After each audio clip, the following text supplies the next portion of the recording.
I would like to show my respect and acknowledge the traditional custodians of the lands on which these interviews take place. I would also like to respectfully acknowledge the Wangal people, who are the traditional custodians of the land on which I live and work. During the COVID time, a lot of the kids were at home. They didn't go to school. They weren't allowed to go to school. And some kids had access to, I'm talking about the 14% who had access to a device, were able to attend the school or connect through an internet connection, where majority of them, 85% of them, did not have access to it. I'm Prema, the host of this podcast, What Can We Do? In each episode, I speak to someone or an organization that's making impact. You will learn about the issue, why it exists, the challenges, but most importantly, how you can be a part of the solution. My hope is that you can take away 2 to 3 tips each episode that will support you in your helping journey.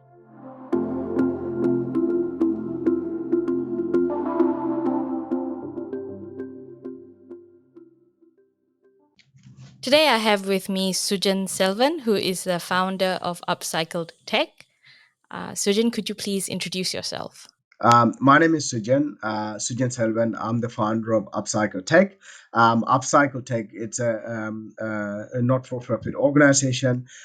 Collect used devices, we upcycle them, um, which mean upgrading the softwares and hardwares, and then we increase the life cycle. We provide a social and sustainable solution for people with digital divide in Sri Lanka, especially targeting from Northeast and providing internet connectivity for remote villages.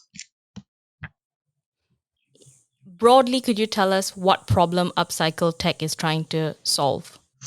If you look at Sri Lanka, the digital literacy is only 34%. And in terms of having a device, when I say a device, a laptop or a PC at a household, it's around 18%, especially targeting Northeast. That's where I'm from. It's less than 14%.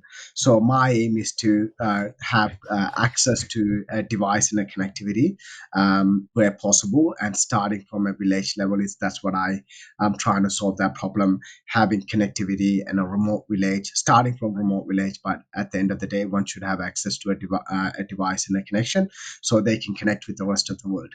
What role does Upcycle Tech then play in solving this problem? So, what services does Upcycle Tech provide? What we do is, if you look at in Australia, there's 80 million used devices going into landfill every year. And what we're looking to do is become a social and sustainable organization where we can provide additional life cycle to each device. So normally, if you look at in Australia, anywhere from 3 to 5 years, they will upgrade the device and they will go into a landfill or e-waste.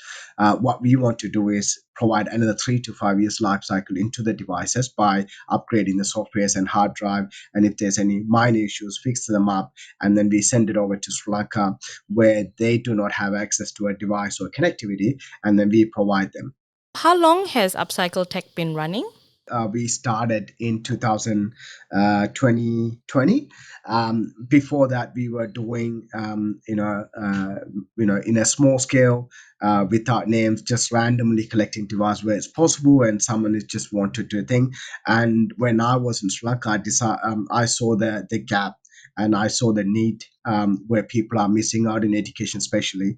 And if we provide this opportunity, then we can, provide more sustainable solution for the problem actually in Sri Lanka as well. Employment is one of the biggest issues. Education is the second thing. So trying to solve this problem. So in 2010, we decided to go a bit more properly structured organization, and we had volunteers looking after certain activities. So we kind of expanded from 2020. Okay. When you went to Sri Lanka, you noticed this gap. So a bit about your own background, and when you discovered the gap, what you saw, which led to the setting up of this organization or the services that you first provided. So I was born in I was born in Jaffna, and then I lived in different province of Sri Lanka before I came to Australia. I did my high school here, and then I started working in the telecommunication industry. I'm big passionate about technology and how we can use technology to make things more effective and more cost effective, and also providing resources and technical support to people.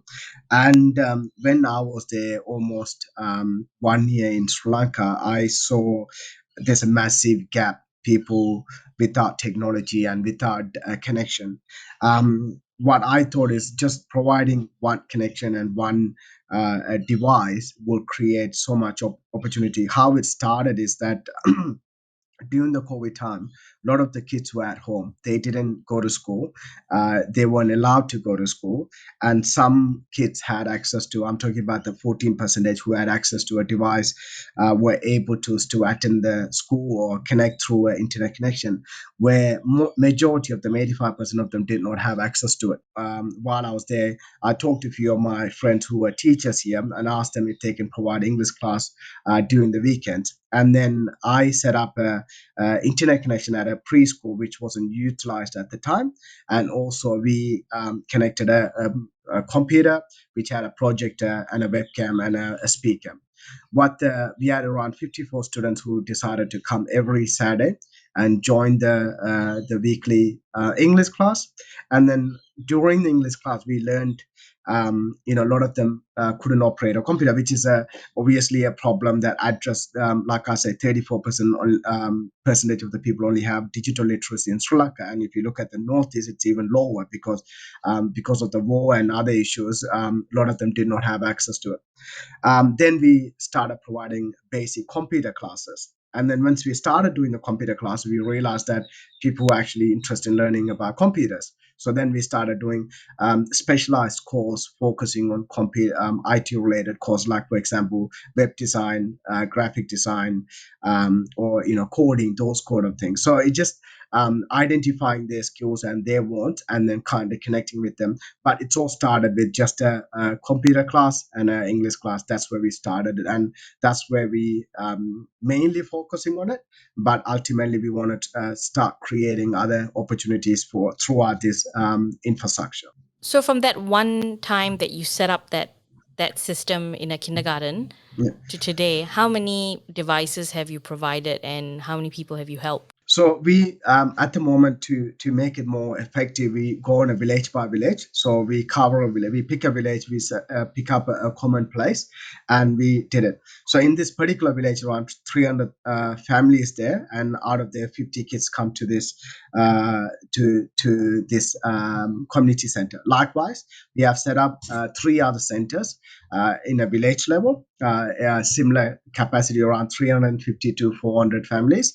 And then we also set up a web designing a center where people can go and learn web designing. That's one of the things that we have set up. We also provided YouTubers who wanted to become a YouTube channel. There was an opportunity for them, but they didn't have a device to do the editing or have a good connection. So we supported with them. And then there was this different scenario, but to give a number, we have helped around 1,000 families in three villages in total.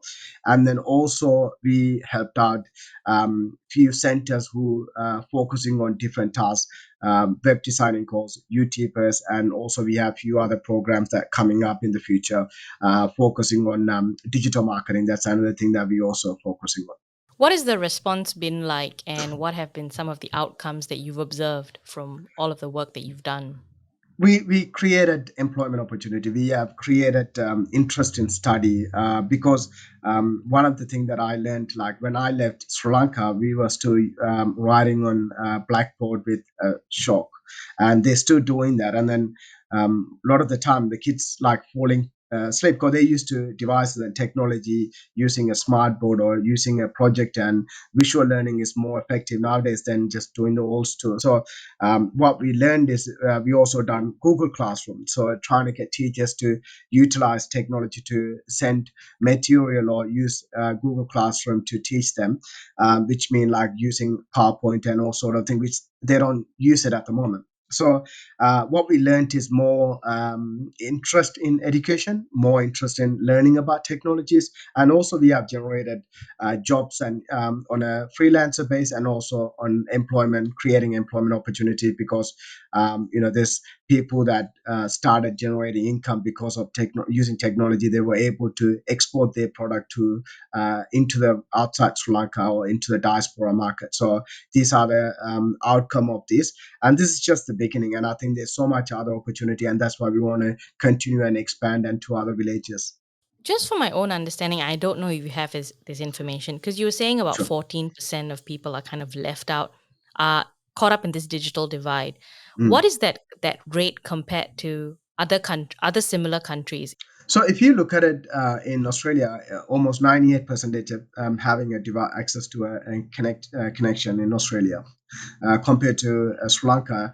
And if I want to compare, particularly in Northeast, only 14% of them. And this is the census report made by the government in 2019. So there's a massive gap, almost 80% or 84% of a gap there. So compared to a lot of the other countries, I haven't had the chance to look at it, like, for example, India, which is a close country, but I feel like they're a lot more advanced than Sri Lanka, partly because of the war and the 30 years of war in Sri Lanka. That was partly a reason. But also currently, the country is also going through a financial crisis. Well, there's ongoing issues happening there that also stopping the country from developing it. But I feel that this is where we can come in. We are passionate about helping the people. We are passionate about improving the livelihood of the people. I'm lucky to be here in this country, and I want to give back and make a change in their individual lives. Do you work with local partners? Yes, we do have our own setup in locally in Sri Lanka, but we also work with other individuals who are expert in different. For example, this WordPress web development course that we run, we do it in partnership with another organization. They didn't have the devices, so what we said, we will provide the devices. They will market, and they will bring the student, and they will run the course.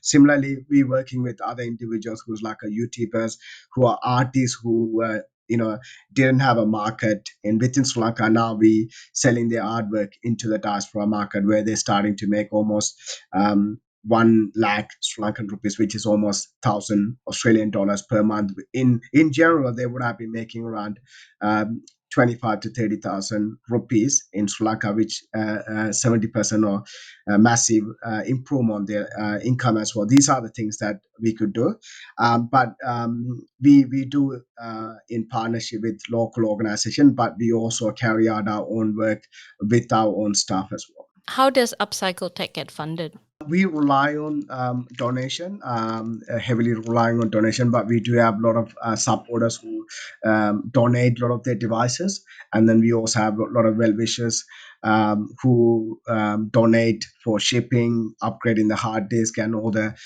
maintenance work. What we're looking to do is in the future to be a sustainable organization. We want to kind of provide add-on service where we can provide a data wiping service or something that we can create some sort of income to self-run its own in the future. That's my ultimate goal. What are some of the misconceptions people have about digital divides like this in countries like Sri Lanka?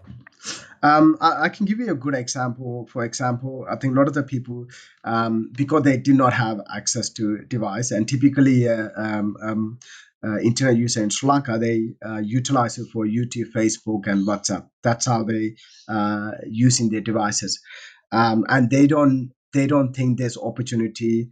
In terms of making revenues to even study or to improve their knowledge or upskill them, they're the misconception.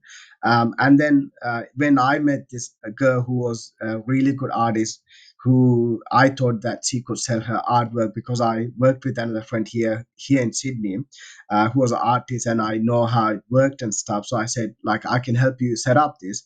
Initially, she was, kind of, are you sure about it? Are you just kind of, trying to, use this person kind of thing? So that was a misconception. And then when she saw 5 art sale that we made in the first month, and all in US dollars. We sold it through Etsy store, and each of them were around 250 US dollars.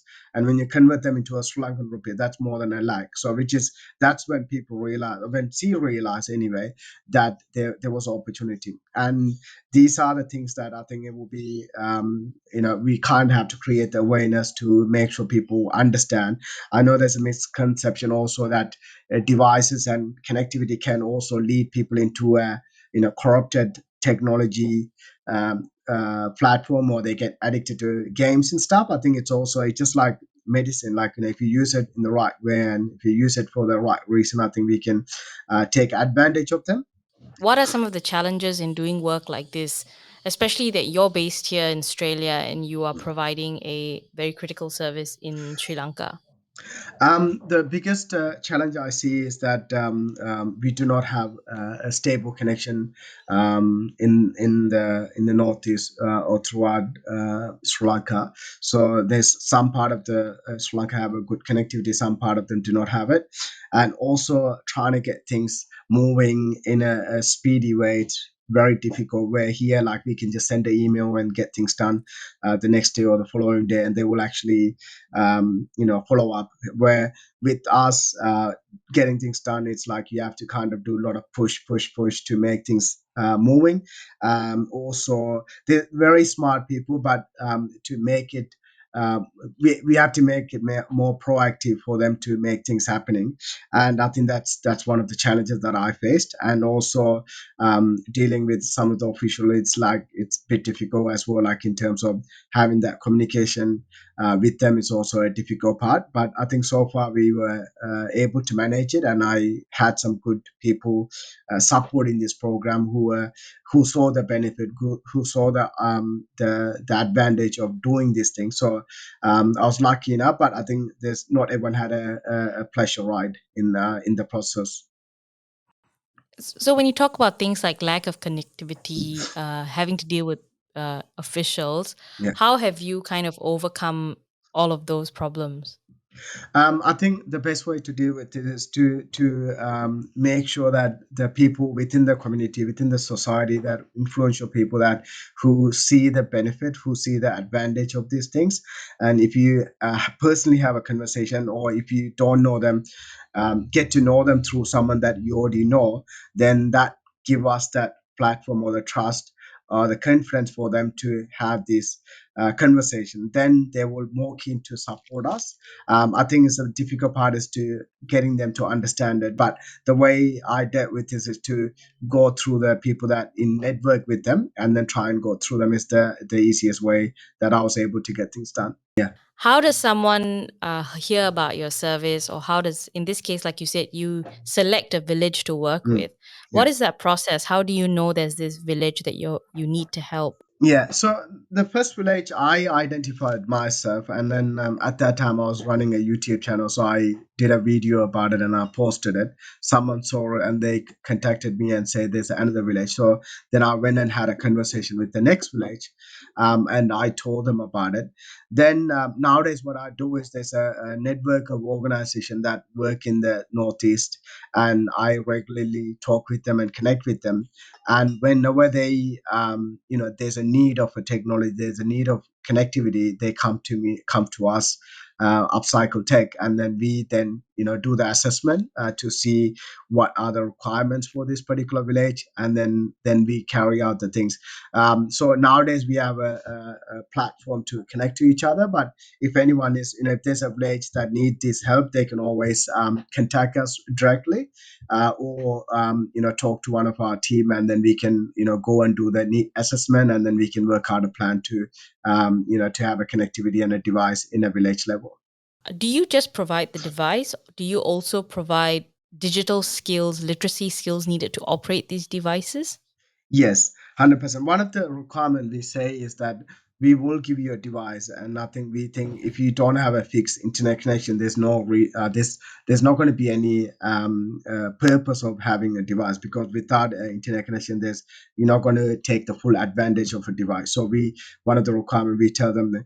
And also to maximize the usage of of a computer and to maximize of the outcome of individual using a device is that they need to understand how to operate a device, and they need to have a basic understanding. So soon as we connect a computer to an internet connection and a device, then the next thing we do, we run a basic computer course which will give them the basic understanding to safely browse on the internet and not to get into the wrong cycle. There's so many spam and hacking and all sort of things happening. So we want to make sure a safe environment. We also want to talk about the misconception, like we want to make sure the parents feel comfortable, the kids using the device, and we want to make sure that they also are in control over it. And if the kids is going into a wrong website or something, the parents can also have access to and control. So we also teach the parents to make sure they have a good understanding of operating a computer and to safely operate a device as well. You kind of cover all aspects Yes. of using the device, Yes. right? And you spoke earlier. Your background is in tech. Yeah. I mean, not by my initial study. I actually did marketing and accounting, and then went into management. Then I started working on the telecommunication sector. So I started to get more interested in. So last year I completed my cert for in telecommunication engineering, and I'm looking to do my further courses this second semester. But naturally, like I was kind of interested in technology, mobile and devices, so that kind of already had that interest. But I'm now learning to improve my knowledge and upskill myself. And do you do this full time? And is Upcycled Tech volunteer run? Yeah, I do have full time work with my brother. I do work with my brother, and Upcycle Tech is my passion, my volunteer work. I try and get as much as time to do this on the weekend. On a monthly basis, we send devices, we upgrade them devices. So, and also there's so many volunteers who they liked the concept, they liked what we were doing, so they came on board. Like our friends that who comes and do the packing, or I have friends that who comes and do the upgrading the hard disk, and I have friends that help us with the software, and then we also have friends like donating money to do the shipping. So there's a lot of people involved, but I tend to like sometimes do the coordinating part of it, and then the rest of the people, like get them involved as much as we can. We also have a few other organizations sometimes get involved and help us as well. Where do you want Upcycle Tech to be in, say, 3 to 5 years? Initially, in 2 to 3 years' time, I want to each village to have a computer device with the connectivity on a community or in a common place. In 5 to 10 years, I want every household to have an internet connection with the device. That's my ultimate goal, and that's where I'm working towards as well. So when you say each village, how many villages are you talking about in the northeast Sri Lankan region? So in northeast, the population is around three to 3.5 million people. I think if you look at a household, I think we're looking around anywhere from 500,000 to somewhere around. I don't have an exact number, but I think that's the number that we're looking around. I don't think we have to look every household, and I'm sure there's some percentage of the people will financially, and they will have some sort of access to device. The rest of the communities where we need to provide the support and contribute to have this infrastructure and technology. In Sri Lanka, do the Mm. governing bodies see an importance in kind of building digital literacy and capability? I think the current president and the current government, I think, is looking to provide that. They do look into the technology. They do see there's an opportunity for them, but I don't know how much work is done on this side of it.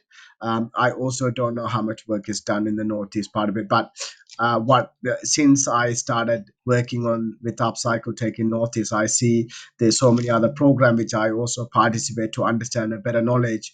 There was a startup program last year done by YAL IT Hub, which was done, had around 120 startups individuals join that program to participate. So, and these are IT related, technology related things. So there's more and more startups coming from the Northeast, and there was an article also backing that up. Is there's more startup coming from the Northeast than compared to the capital city, which is Colombo. So I think there's a lot more opportunities and a lot more um, expectation as well from the people there to for us to help them. So I think there's a great opportunity for the government to get involved and support, but I don't know how much they can do with the current situation. But I think me as an individual, and there's other individuals who's doing great work, we can all work together to make some sort of change in a small scale for a bigger picture. Do you see a trend of quite a number of Sri Lankans who, like you, had to leave Sri Lanka who are now going back to help? Yes, I definitely see that, and I do work quite a with a lot of different field. Like there's some people are passionate about human rights, some people are passionate about health and mental health issues. People care about artwork, so different people focusing on different things. And at the end of the day, it's my home. This is where I was born, and lived some sort of my life, and even though that I'm been here for some time and got the citizenship, I still feel Northeast is my home and where I want to contribute. Similarly, other people also feel the same, and they also were waiting for a great time to go back and do contribute. There's two issues faced by a lot of the people, but I think within that limitation, we try to do whatever we can to contribute back. My last question is, why is the work you do important? And how can people support you? I think it is important because we don't want people depending on others. We don't want people depending on the donations or someone else to help. And I think people should have a choice, and we should provide the opportunity for them and create the opportunities. And if we provide the right environment and right opportunity, people will. I think they know what to do, and they will create a um, bigger picture for them, bigger opportunity for them. And I think that's what I want to do. I don't want to tell them what to do, but if I can create that opportunity, and that's what I want to do. And that's what I'm working with as well. How people can help is, I think, they can volunteer with us if you're in the IT field, if you know how to upgrade devices, softwares, if you want to contribute, if you work with the organization who does, a lot of e-waste, we can provide that. Or if you want to just come and do some sort of short courses in IT related field, coding, graphic design, programming, anything. The other thing you can do is donating. You can go to our website, and if you want to make a donation towards our expenses that we incur during this process, you can also do that as well. Thank you for listening. If you enjoyed this episode, please subscribe or follow it on social media. Your support will help this podcast reach more listeners. This podcast is produced by Samuham Media.